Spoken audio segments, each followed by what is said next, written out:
ಸಮರ್ಥರಾಗಿದ್ದೀರಿ ಎನ್ನುವುದರಲ್ಲಿ ಸಂದೇಹವೇ ಇಲ್ಲ. ಒಬ್ಬೊಬ್ಬರು ಒಂದೊಂದು ರೀತಿಯ ಭಾವದಲ್ಲಿ ಮಾತನಾಡುತ್ತಾ ಇದ್ದೀರಿ. ಆದರೆ ಅದನ್ನು ಗಂಭೀರವಾಗಿ ನಾವು ಚಿಂತನೆ ಮಾಡಬೇಕು. ನೀವು ಅವರನ್ನ ಮಗ ಎಂದು ಒಪ್ಪಿಕೊಳ್ಳಬಹುದಲ್ಲ. ಅಪ್ಪ ಅಪ್ಪ ಎಂದು ಕರೀತಾ ಇದ್ದಾರೆ. ಬಹುಶಃ ಅವನಿಗೆ ಅಪ್ಪ ಅಂತ ಹೇಳಿಕೆ ಯಾರು ಇರಲಿಲ್ಲ. ಹಾಗಾಗಿ ಪಾತ್ರ ಸಿಕ್ಕಿದ ಅವರನ್ನ ಅಪ್ಪ ಅನ್ನೋಣ. ಸಮರ್ಥ ಲೋಕದಲ್ಲಿ ಎನಿಸಿಕೊಂಡಂತಹ ಈ ಪಾತ್ರವನ್ನೇ ತಂದೆ ಎನಿಸಿಕೊಂಡರೆ ತನ್ನ ಕೀರ್ತಿ ವೃದ್ಧಿಯಾದೀತೆ ಎನ್ನುವಂತಹ ಈ ಭಾವನೆಯೋ ಏನು? ಅವನನ್ನ ಅಪ್ಪ ಅವನನ್ನ ಮಗ ಎಂದು ಒಪ್ಪಿಕೊಳ್ಳುವುದಕ್ಕೆ ಸಾಧ್ಯವೇ? ಅವನೇನೋ ಹೇಳಬಹುದು ನನ್ನ ಅಪ್ಪ ಎಂದು. ನಾನು ಒಪ್ಪಿಕೊಳ್ಳುವುದಕ್ಕೆ ಸಾಧ್ಯವಾಗುವುದಕ್ಕೆ ಹೇಗೆ ಆದೀತು ಹೇಳಿ? ನಿಮ್ಮ ಅನುಭವದ ಬಗ್ಗೆ ಮಾತುಗಳನ್ನು ಹೇಳಿದ್ದೀರಿ. ನಿಮ್ಮ ಹಾಗೆ ಕಾಣ್ತಾ ಇದ್ದಾನೆ ಹುಡುಗಾಟಿಕೆಯಲ್ಲಿದ್ರೆ ನೀವು ಹಾಗೆ ಇರಬಹುದು. ನಿಮ್ಮ ವಯಸ್ಸಿಗೆ ಹೋದ್ರೆ ಅವನು ಹಾಗೆ ಆಗಬಹುದು. ಒಬ್ಬರಿಗೆ ಹೋದವರು ಬಹಳ ಮಂದಿ ಇರ್ತಾರೆ. ದಾರಿಯಲ್ಲಿ ಹೋಗುವಾಗ ಪಕ್ಕನೆ ನಾವು ಕಂಡಾಗ ಅವರನ್ನು ಕಂಡ ಹಾಗಾಗ್ತದೆ. ವಿಚಾರ ಮಾಡಿದಾಗ ಅವರು ಆಗಿರುವುದಿಲ್ಲ. ಹೋಲಿಕೆ ಬಹಳ ಇರ್ತದೆ. ಹೋಲಿಕೆ ಇದ್ದಾಗ ತಂದೆ ಮಗನೇ ಆಗಬೇಕೆನ್ನುವ ಹಾಗಿಲ್ಲ. ಹಂಸಕೇತನಾದಿಗಳೇ, ಈಗ ನೀವು ಹೇಳಿದ ಹಾಗೆ ನನ್ನ ಮಗನೇ ಅಂತ ಒಪ್ಪಿಕೊಳ್ಳುವುದೇ ಆದರೆ ನನ್ನ ಮಗನೇ ಅಂತ ಆದರೂ ಮಾಡಬೇಕಾದ ಕಾರ್ಯ ಯಾವುದು? ಅಡಿಯ ಮುಂದಿಡೆ ಸ್ವರ್ಗ, ಅಡಿಯ ಹಿಂದಿಡೆ ನರಕ, ಅಡಿಗಳಿಗೆ ಒಪ್ಪುವುದು ಅಶ್ವಮೇಧ ಫಲ ಅಂತ ಹೇಳಿದ್ದಾರೆ. ಏನೋ ತಿಳಿಯದೆ ಕುದುರೆಯನ್ನು ಕಟ್ಟಿದ ಮೇಲೆ ಕಾಳಗ ಮಾಡಬೇಕಾದದ್ದು ಕರ್ತವ್ಯ. ಕ್ಷಾತ್ರಿಯನಾದವರು ಯುದ್ಧಕ್ಕೆ ಮುಂದಾದಾಗ ಯುದ್ಧಕ್ಕೆ ಎದುರು ಬಂದವನು ಯಾರೇ ಇರಲಿ, ತಂದೆಯಾಗಲಿ, ಅಣ್ಣನಾಗಲಿ, ತಮ್ಮನಾಗಲಿ, ಬಂಧು ಬಾಂಧವನಾಗಲಿ, ಗುರುವಾಗಲಿ, ಅವರಲ್ಲಿ ಹೋರಾಟವನ್ನು ಮಾಡಲೇಬೇಕು. ಅದು ನಮ್ಮ ಧರ್ಮ, ಕ್ಷಾತ್ರಿಯ ಕ್ರಮ. ಒಂದು ಕಾಲದಲ್ಲಿ ಭೀಷ್ಮಾಚಾರ್ಯರು, ನಮ್ಮ ಹಿರಿಯವರು, ಗುರುಗಳಾದಂತಹ ಪರಶುರಾಮಾಚಾರ್ಯರು ಬಂದಾಗಲೂ ಅವರ ಮುಗಿನಲ್ಲಿ ಸೆಟೆದೆತ್ತು ಯುದ್ಧ ಮಾಡಿದ್ದಾರೆ ಎನ್ನುವಾಗ ಕ್ಷಾತ್ರಿಯ ಧರ್ಮವನ್ನು ಯಾರು ಮರೆಯಲೇಬಾರದು. ತಂದೆಯನ್ನು ತಿಳಿದ ಮೇಲಾದರೂ ಶರಣು ಬರುವುದಲ್ಲ, ಕ್ಷಾತ್ರಿಯನಾಗಿ ಹೋರಾಡಬೇಕಾಗಿತ್ತು. ನನ್ನ ಮಗನೇ ಆಗಿದ್ದರೆ ತಡೆದು ಕುದುರೆಯನ್ನು ಕಟ್ಟಿ ಆಮೇಲೆ ಶರಣು ಬರ್ತಾರಂತಾದ್ರೆ ಇದು ಹೇಡಿಗಳು ಮಾಡುವಂತಹ ಲಕ್ಷ್ಯ. ಹಾಗಾಗಿ ಇದು ನಾಚಿಕೆಯ ವಿಚಾರ. ಹಾಗಾಗಿ ಆ ವಿಚಾರದಲ್ಲಿ ನಾವು ಒತ್ತಾಯಿಸಬಾರದು. ಹಾಗಾದ್ರೆ ನಿಮಗೆ ಮಕ್ಕಳೇ ಇಲ್ವೇ? ಅಯ್ಯೋ ಅಯ್ಯೋ,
ಯಾವುದನ್ನ ಮರೆಯಬೇಕು ಎನ್ನುವ ಹಾಗೆ ನಾನು ಬಹುಕಾಲದಿಂದ ಪ್ರಯತ್ನಿಸ್ತಾ ಇದ್ದೇನು. ಅದನ್ನು ಮತ್ತೆ ನೆನಪಿಸಿದ್ದೀರಿ, ಮತ್ತೆ ನೆನಪಿಸಿದ್ದೀರಿ. ನನ್ನ ಕರುಳು ಕುಟುಕಿದ ಹಾಗಾಯಿತು. ಏನು ಮಾಡೋಣ? ಮರೆಯಲಾಗದಂತಹ ವಿಷಯ ಜ್ವಲಂತವಾಗಿ ನನ್ನ ಕಣ್ಣ ಮುಂದೆ ಕಟ್ಟುತ್ತಾ ಇದೆ. ಅವ ನಲಿದಾಡಿದ್ದು, ಅವ ಓಡಾಡಿದ್ದು, ಮಾಡಿದಂತಹ ಕಾರ್ಯ ಲೋಕವೇ ಮೆಚ್ಚುವ ಹಾಗಾಗಿದೆ. ಹಿರಿಯವರಾದಂತಹ ಭೀಷ್ಮಾಚಾರ್ಯರು ಅವನನ್ನ ಭಾರತ ರತ್ನ ಎನ್ನುವ ಹಾಗೆ ಹಾಡಿ ಹೊಗಳಿದ್ದಾರೆ, ಕೊಂಡಾಡಿದ್ದಾರೆ. ಏನು ಮಾಡೋಣ? ಅಂತ ಮಗನನ್ನ ಉಳಿಸಿಕೊಳ್ಳುವುದಕ್ಕಾಗದಿರುವ ಹತಭಾಗ್ಯ ಪಾಪಿ ಈ ಪಾರ್ಥ. ಪಾಂಡವರು ಹಾಗೂ ಕೌರವರು ನಡೆದಂತಹ ಮಹಾಭಾರತ ಯುದ್ಧ, ದ್ರೋಣಾಚಾರ್ಯರು ಕಟ್ಟಿದಂತಹ ಚಕ್ರವೇ ಇರುವಂತಹ ಕೋಟೆಯನ್ನ ಪ್ರವೇಶಿಸುವುದಕ್ಕೆ ಯಾರೂ ಇಲ್ಲ ಎನ್ನುವ ಹಾಗೆ ಅಣ್ಣ ಧರ್ಮರಾಜ ಚಿಂತಿಸುವಂತಹ ವೇಳೆಯಲ್ಲಿ ಸಮಸಪ್ತರಗಳಲ್ಲಿ ಹೋರಾಟಕ್ಕೆ ನಾವು ಮುಂದಾದಂತಹ ವೇಳೆ ಯಾರು ಇಲ್ಲವಲ್ಲ, ಏನ್ ಮಾಡೋಣ ಎನ್ನುವ ಹಾಗೆ ಯೋಚಿಸುತ್ತಿರುವಾಗ ಹೋಗಿ ದೊಡ್ಡ ದೊಡ್ಡಪ್ಪನಲ್ಲಿ ಅಪ್ಪಣೆಯನ್ನು ಪಡೆದು ಅಂತಹ ಚಕ್ರವ್ಯೂಹ ಕೋಟೆಯ ಒಳ ಹೊಕ್ಕಿದ್ದಾರೆ. ಸಿಂಹದ ಮಡಿಯ ಮರಿಯ ಹಾಗೆ ಸಿಂಹ ಮರಿಯ ಹಾಗೆ ಒಳ ಹೊಕ್ಕಿದಂತಹ ಆತ ಅತಿರಥ ಷಡುರಥ ಮಹಾರಥರನ್ನೆಲ್ಲ ಹಿಂದಿಕ್ಕಿ ಕೋಟೆಯ ಒಳ ಹೊಕ್ಕಿದ್ದಾರೆ. ಏನು ಮಾಡೋಣ? ಕೋಟೆಯ ಒಳ ಹೋಗುವುದಕ್ಕೆ ಮಾತ್ರ ಆತ ಬಲ್ಲವೇ ವಿನಃ ಹಿಂತಿರುಗಿ ಬರಲಾರ. ಬರುತ್ತಿದ್ದನೋ ಏನು, ಬರುವುದಕ್ಕೆ ಅಲ್ಲಿಯ ಮೋಸಗಾರರು ಬಿಡ್ಲಿಲ್ಲ. ಮೋಸದಿಂದ ಅವರನ್ನ ಕೊಂದು ಕಳೆದರು. ರಣಧಾರಿಣಿಯಲ್ಲಿ ಸತ್ತಂತಹ ವ್ಯಕ್ತಿಯಾದವನಿಗೆ ವೀರ ಸ್ವರ್ಗ ಅಂತ ಹೇಳಿದ್ದಾರೆ. ಅಂದು ರಣಧಾರಿಣಿಯಲ್ಲಿ ಹೋರಾಟ ಮಾಡಿ ಪಡೆದಂತಹ ನನ್ನ ಕಂದ ಕನ್ಯು ವೀರ ಸ್ವರ್ಗವನ್ನು ಸೇರಿದ್ದಾರೆ. ಅವನೊಬ್ಬರಲ್ಲದೆ ಮತ್ತೆ ನನಗೆ ಮಕ್ಕಳಿಲ್ಲವಪ್ಪ, ನನಗೆ ಮಕ್ಕಳಿಲ್ಲ. ಆತ ತನ್ನ ತಾಯಿ ಚಿತ್ರಾಂಗದ ಮೇಲೆ ಹೇಳ್ತಾ ಇದ್ದಾನೆ. ಇರಬಹುದು, ಅಲ್ಲ ಅಂತ ನನ್ನ ವಾದವೇನು?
ಅವರ ತಾಯಿ ಚಿತ್ರಾಂಗದ ಇರಬಹುದು, ಅಲ್ಲ ಅಂತ ನನ್ನ ವಾದ ಇಲ್ಲ, ಆಕ್ಷೇಪವೂ ಇಲ್ಲ. ಚಿತ್ರಾಂಗದ ಎನ್ನುವ ಹೆಸರಿನವಳು ನನ್ನ ಹೆಂಡತಿ ಆಗಬೇಕು, ನಾನು ಅವಳನ್ನು ಕೂಡಿ ಈ ಮಗನನ್ನು ಪಡೆಯಬೇಕು ಎನ್ನುವುದೇನಿದೆ ಹೇಳು? ಚಿತ್ರಾಂಗದ ಎಂಬ ಹೆಸರಿನ ತಾಯಿಗೆ ಹುಟ್ಟಿದ ಮಗನಾಗಿರಬಹುದು.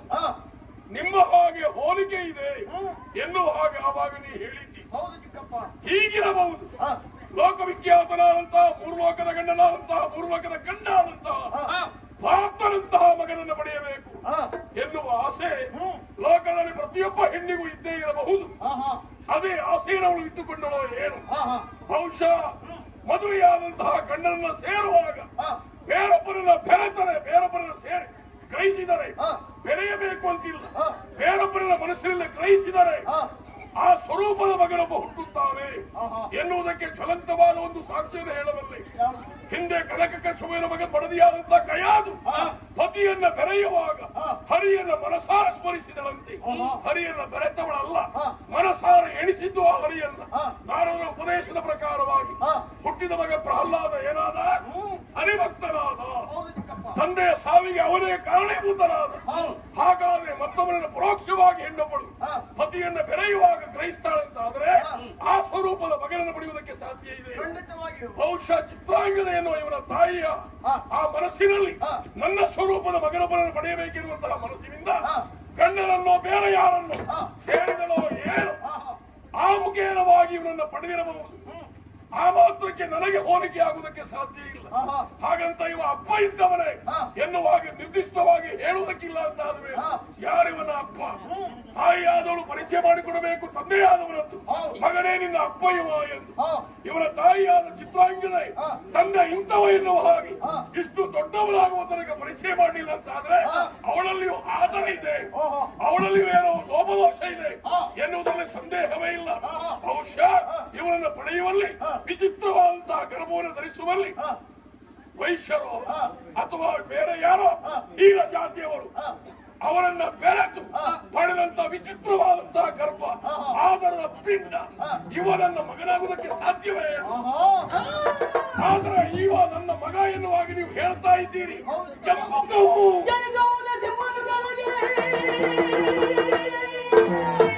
ಜಂಬುಕವು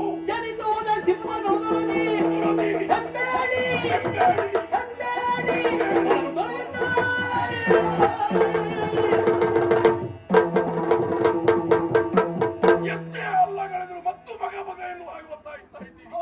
ಒಂದೇ ಮಾತಿಗೆ ಮುಗಿಸ್ತೇನೆ. ಶಿವನ ಹೊಟ್ಟೆಯಲ್ಲಿ ಏನು ಹುಡ್ತದೆ? ಜಂಬುಕವನು. ಏನು ಹುಡ್ತದೆ? ಸಿಂಹದ ಮರಿ. ಸಿಂಹ ಹುಡ್ತದೆ. ಜಂಬುಕ ಹುಡ್ತದ? ನೀನು ಹಾಗೆ ಹೇಳ್ತಿ. ಜಂಬುಕ ಹುಟ್ಟುವುದಕ್ಕೆ ಸಾಧ್ಯ ಇಲ್ಲ. ಜಂಬುಕ ಸಮಾನವಾದ ದೈವ ನನ್ನ ಮಗನಾಗುವುದಕ್ಕೆ ಸಾಧ್ಯವ? ಕಪ್ಪ ಕಾಡಿಗೆ ತಂದಿದ್ದಾರಲ್ಲ ಯಾರು?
ಪತಿವ್ರತೆಯಾದಂತಹ ನನ್ನ ತಾಯಿ ಚಿತ್ರಾಂಗದೆಯ ಬಗ್ಗೆ ಮಾತು, ಚಿತ್ರಾಂಗದೆಯ ಬಗ್ಗೆ ಮಾತು.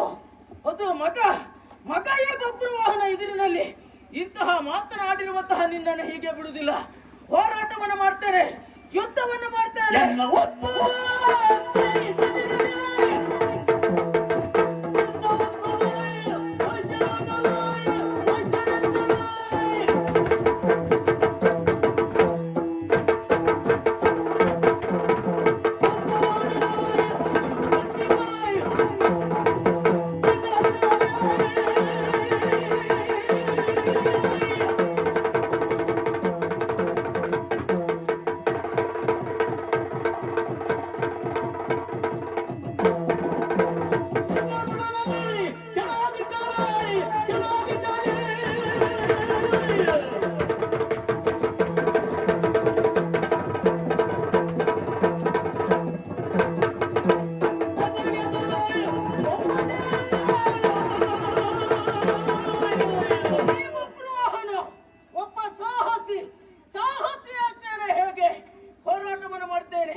ಪಡೆಯುವ ತನ್ಮೂಲಕ ಸಿಂಹದ ಹೊಟ್ಟೆಯಲ್ಲಿ ಸಿಂಹದ ಮರಿಯೇ ಹುಟ್ಟುತ್ತದೆ ಎಂಬುದನ್ನು ನಾನು ತೋರ್ಪಡಿಸಿದ್ದೇನೆ. ಆ ಕಾರಣದಿಂದ ತಂದಿರುವಂತಹ ಕಪ್ಪ ಕಾಣಿಕೆ ಅಲ್ಲ, ತೆಗೆದುಕೊಂಡು ಹೋಗಿ ಆಜ್ಞೆಯನ್ನು ಮಾಡಿದ್ದೇನೆ. ಬರಲಿ ಸರಳುಗಳೆಲ್ಲ, ಯುದ್ಧಕ್ಕೆ ಬೇಕಾಗುವಂತಹ ಶಸ್ತ್ರಾಸ್ತ್ರಗಳೆಲ್ಲವೂ ಬರಲಿ. ಆತನಲ್ಲಿ ಹೋರಾಟ ಹೋರಾಟ ಹೋರಾಟಕ್ಕೆ ಸಿದ್ಧನೇ ನಾನು.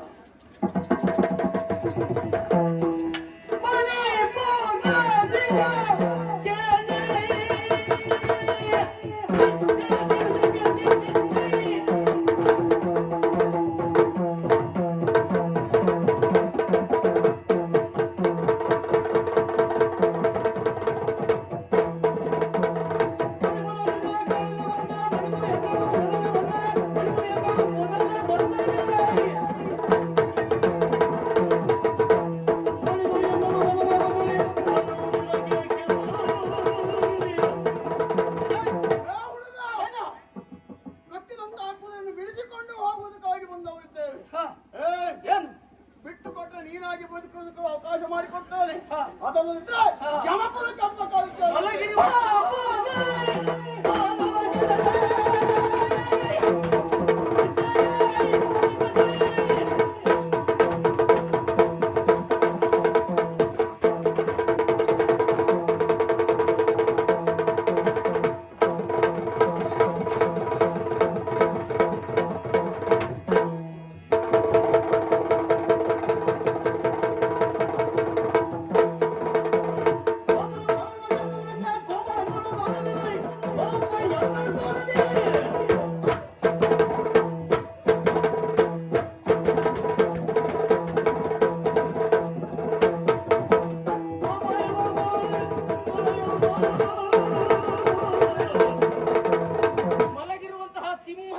ಅರ್ಜುನ ಬಡಿದು ಎಬ್ಬಿಸಿದವರು ನೀವೇ. ಜತನ ಮಾಡ್ಕೊಳ್ಳಿ, ಜಾಗೃತ ಮಾಡ್ಕೊಳ್ಳಿ.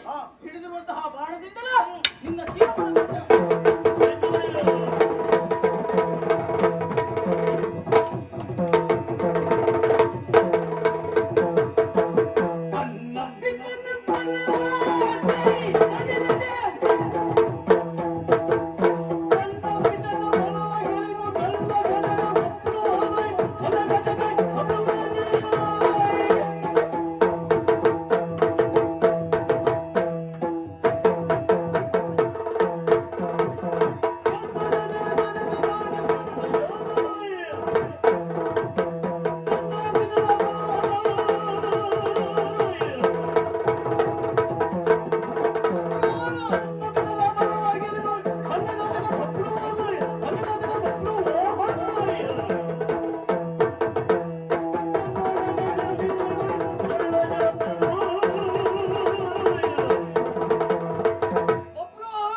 ಬರ್ತಿದ್ದೇವೆ.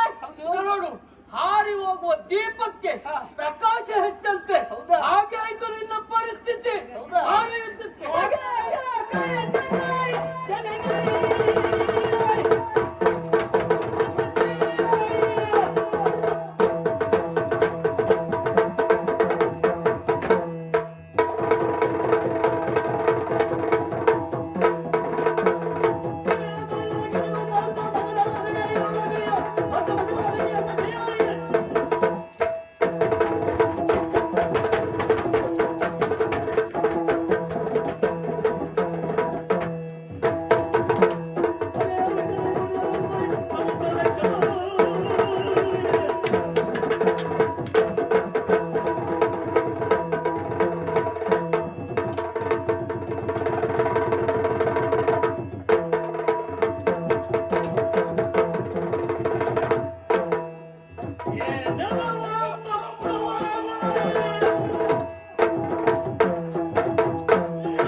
ಮಾನ್ಯಾಧಿಪತಿ, ಎಳೆಯ ಪ್ರಾಯದಲ್ಲಿ ಅಧಿಕಾರವನ್ನು ನೀಡುವಂತಹ ವೀರ ನೀನು. ಹೌದು, ಬಹಳ ಸಂತೋಷವೇ.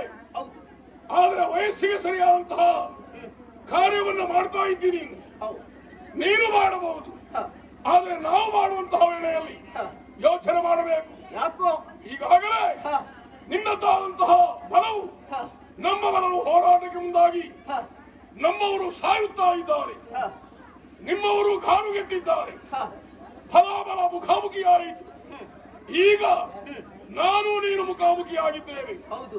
ಈ ಮೊದಲು ನಮಗೆ ಬೇಕಾದಂತಹ ವೀರರನ್ನೆಲ್ಲ ಕಡಿದು ಕೊಂದಿದ್ದಿ, ಕೊಚ್ಚಿ ಹಾಕಿದ್ದಿ, ವೀರತನವನ್ನು ಮೆರೆಸಿದ್ದಿ. ಬಬ್ರುವಾಹನ ಸರಿ, ಕೇವಲ ವೀರತನವನ್ನ ಬಲದವರ ಮುಂದೆ ತೋರಿಸಬೇಕೇ ವಿನಃ ಈ ಭಾರತದ ಮುಂಗಡೆಯಲ್ಲಿ ಅಲ್ಲ. ಆದರೆ ಯಾವ ರೀತಿಯಲ್ಲಿ ವಿನಿಯೋಗಿಸಬೇಕು ಎನ್ನುವುದನ್ನ ಯೋಚನೆ ಮಾಡದೆ ವ್ಯವಹರಿಸುತ್ತಾ ಇದ್ದಿ.